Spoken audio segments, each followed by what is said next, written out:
ठीक न कोइले भगवान हो अब के कही हमके जान हो ठीक न कोइले भगवान हो जवाना दिल में बसता ने कालली फाड़ के जवाना दिल में बसता ने कालली फाड़ के पोस्टमार्टम पोस्टमार्टम पोस्टमार्टम जल्दी करे दिहा मम्मी हमरा यार के पोस्टमार्टम जल्दी करे दिहा मम्मी हमरा यार के मम्मी हमरा यार के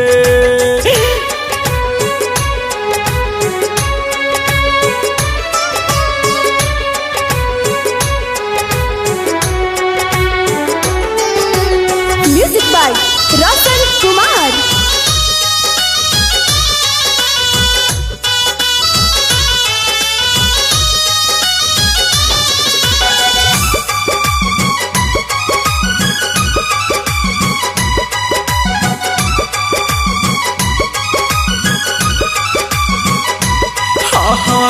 के करा के बाबू सोना कही के बुलाएब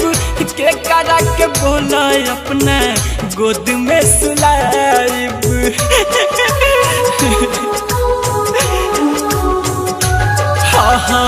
के करा के बाबू सोना कही के बुलाएब के करा के बोला अपना गोद में सुलाएब शुरू से बा हमारा मिलल गम सारा संसार के पोस्टमार्टम पोस्टमार्टम पोस्टमार्टम जल्दी करे दिहा मम्मी हमरा यार के पोस्टमार्टम जल्दी करे दिहा मम्मी हमरा यार के मम्मी हमरा यार के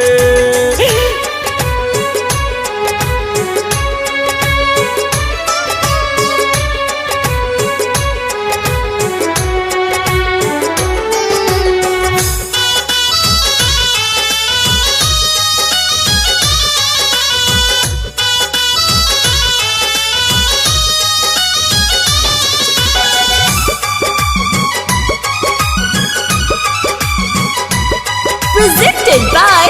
Unique Films. Unique Films. जान खाती करत रही सगरे बारात उनका सनीक हमारे हो जाइत मत मम्मी रे जान खाती करत रही सगरे बारात उनका सनीक हमारे हो जाइत मत हो रोकतारू काहे मम्मी जहर पिए ढार के पोस्टमार्टम पोस्टमार्टम पोस्टमार्टम जल्दी करे दिहा मम्मी हमरा यार के पोस्टमार्टम जल्दी करे दिहा मम्मी हमरा यार के मम्मी हमरा यार के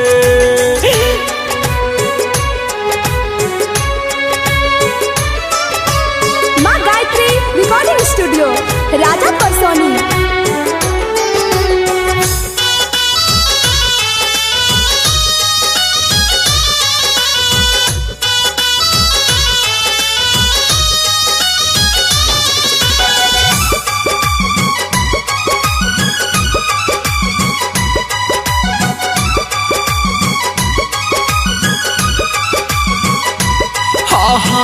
बिक्रम बेदर्दी अपना मिल है दोबारा कहती पुतुल नैया लाग गल किनारा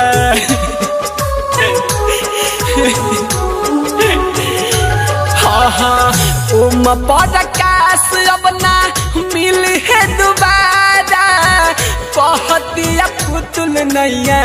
लाग गल किनारा भगवान जान डाल के बचा हमारा प्यार के पोस्टमार्टम पोस्टमार्टम पोस्टमार्टम जल्दी करे दीहा मम्मी हमरा यार के पोस्टमार्टम जल्दी करे दीहा मम्मी हमरा यार के मम्मी हमरा यार के। बाघ आर्ट रिकॉर्डिंग स्टूडियो राजापुर सोनी बाजार सीतामढ़ी बिहार।